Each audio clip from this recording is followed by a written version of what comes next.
अगला illustration note down करो। सवाल वही है, तुम्हें रूट्स निकालने हैं of this quadratic equation by completing square method. ठीक है, a square x square minus 3ab times x plus 2b square equals to 0। ये अपने पास एक क्वाड्रेटिक इक्वेशन है। इस क्वाड्रेटिक इक्वेशन का मुझे रूट्स निकालने हैं। ठीक है क्या, फाइंड द रूट्स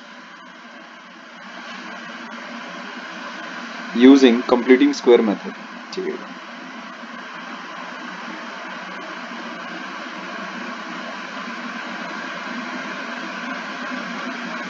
अच्छा अब देखो, यहाँ पर एक्स स्क्वायर की मेरे पास एक कोफिशिएंट है और वो कोफिशिएंट ए स्क्वायर है। पहले तो मुझे एक्स स्क्वायर की कोफिशिएंट को 1 बनाना पड़ेगा। जैसे ही मैं एक्स स्क्वायर की कोफिशिएंट को 1 बनाऊंगा, जो चीज़ मेरे पास आएगी वो कुछ इस तरह की दिखेगी। एक्स स्क्वायर तो बचेगा बस -3b/a। ठीक है, ए स्क्वायर जब मैं उसमें से कॉमन निकाल लूंगा तो ये बचेगा और फिर मेरे को लिखना पड़ेगा यहाँ पर 2b² ठीक है, इक्वल्स टू 0। अब ए तो 0 हो नहीं सकता क्योंकि ये क्वाड्रेटिक इक्वेशन है ना, ये क्वाड्रेटिक इक्वेशन है। ए अगर 0 हो गया तो क्वाड्रेटिक इक्वेशन ही नहीं रहेगी। ठीक है, यहाँ से मैं इसको कैंसिल ऑफ कर सकता हूँ। 0 divide by A square is 0। अब देखो, एक्स स्क्वायर की कोफिशिएंट जब मैंने 1 बना ली है, तब उसके बाद यहाँ ए स्क्वायर माइनस 2b वाली चीज़ है। जैसे ए स्क्वायर माइनस 2ab वाली चीज़ अगर मेरे पास रहेगी तो इसको मैं कैसे ओपन करूंगा, a माइनस बी का whole square minus of B square. यहाँ मेरे पास माइनस है इसीलिए यहाँ पर भी माइनस होगा और माइनस बी स्क्वायर तो मेरे पास हमेशा रहेगा ही रहेगा। ठीक है बा, अच्छा इससे x माइनस, ठीक है क्या, समथिंग का होल स्क्वायर मेरे को लिखना पड़ेगा। वो समथिंग क्या होगा, 3b/a का आधा यानी 3b/2 है ऐसा। ठीक है बात, ओके। अब उसके बाद माइनस में मेरे को ये वाली चीज भी करनी पड़ेगी। ठीक है, माइनस में बी स्क्वायर भी लिखना पड़ेगा। तो वो बी स्क्वायर यहाँ पर क्या है, 3b/a, तो 3b/2a, सॉरी 3b/2a है, इसका होल स्क्वायर का मेरे को माइनस भी करना पड़ेगा। अच्छा, अब उसके बाद मेरे पास जो बची हुई चीज है वो है 2b² / a²। ठीक है, इक्वल्स टू 0। ओके, अब देखो, जो ये वाली चीज है इसको, यहाँ जो ये पूरी चीज आई है मेरे पास, इस चीज को मेरे को माइनस ऑफ समथिंग का whole square, minus of something का होल स्क्वायर ऐसा कुछ लिखना है। ठीक है बा, ताकि A square minus B square वाला फॉर्मेट जनरेट हो सके मेरे पास। तो x माइनस 3b/2a का होल स्क्वायर, माइनस साइन यहाँ पर लिख लेते हैं पहले। ठीक है, क्योंकि माइनस ऑफ समथिंग का होल स्क्वायर मेरे को अगर जनरेट करना है ना, तो माइनस साइन पहले ही लिख लेते हैं।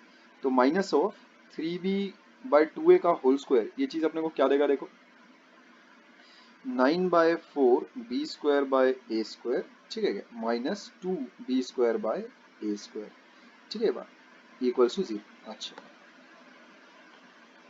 अब देखो, x माइनस 3b/2a का होल स्क्वायर माइनस, अब जो चीज़ यहाँ पर आएगी मेरे पास वो आ जाएगा 1/4 b²/2²। तो उसको मैं ऐसा लिख लेता हूँ b²/4a²। ठीक है, सिंप्लीफाई करोगे तो ये चीज़ अपने आप आ जाएगी। ठीक है बात, अच्छा, इक्वल्स टू 0। अब इसको मैं अगर एक परफेक्ट स्क्वायर के फॉर्मेट में अगर लिखना चाह रहा हूँ, इस चीज़ को अगर मैं एक परफेक्ट स्क्वायर के फॉर्मेट में अगर लिखना चाह रहा हूँ तो कैसे लिख लूंगा, x माइनस b/3b/2a का होल स्क्वायर माइनस b/2a का होल स्क्वायर ऐसा कुछ।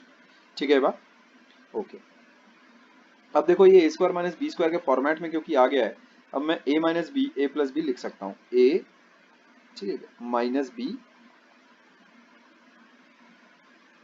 a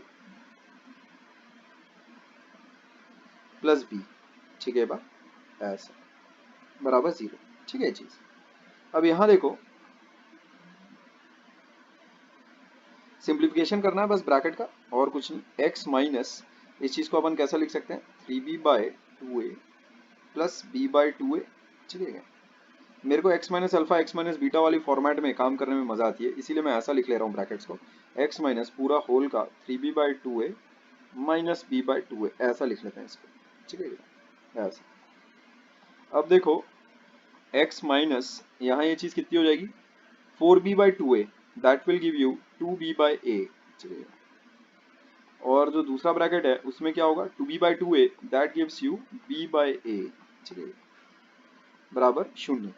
इसका मतलब या तो ये ब्रैकेट 0 है तुम्हारे पास, ठीक है,